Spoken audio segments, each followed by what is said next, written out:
In regards to suicide, what about the warrior who takes his own life to avoid falling into enemy hands, or anyone who does so to avoid torture, rape, and a slow, terrible death? What of fasting until death in the case of terminal illness? Thank you. This is not an easy question, and the most learned and knowledgeable monks will not treat this as an easy question. Any kind of harming is unwholesome. It's unskillful. Of course, there's levels of that. People will also say, well, what if I had to hurt somebody to save somebody else, and all of these kind of things. This really all falls into the workings of Kamma.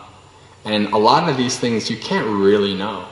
The Buddha talks about 4 things that, that if you tried to ponder on them, your head would explode. One of them is the full workings of Kamma. So, is there less Kamma because you had a good intention than you might have, hurting this person? It's possible. There's, they talk about in the suttas various different kinds of Kamma. It's not always just black and white. There's, gray Kamma and dark Kamma and all this kind of stuff. And life is not black and white, right? Life is gray. So all of these little possible scenarios, you just don't know. You can only do the best you can with the situation that you're given to.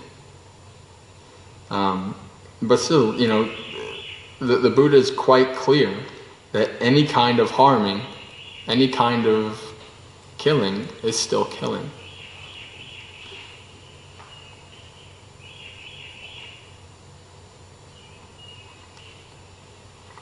So this, who does so to avoid torture, rape, and a slow, terrible death? What comes to my mind there is euthanasia. And again, in the monks' rules, these kind of things, a monk can never encourage somebody to say, oh yeah, death is really nice, die. Oh, you're suffering, you're old, okay, I think you can take your own life. If we did that, you wouldn't be a monk anymore. Monks are forbidden to encourage these kind of things. Same things like with euthanasia, abortion, all of these kind of things. Monks can't be involved in any of these, kinds of things. So that just kind of, I'm telling you this to kind of give you an understanding of how serious the Buddha took the fact that any kind of harming is harming. It might not be to the same level as somebody who is filled with anger and just wants to kill somebody and just takes a knife and kills them.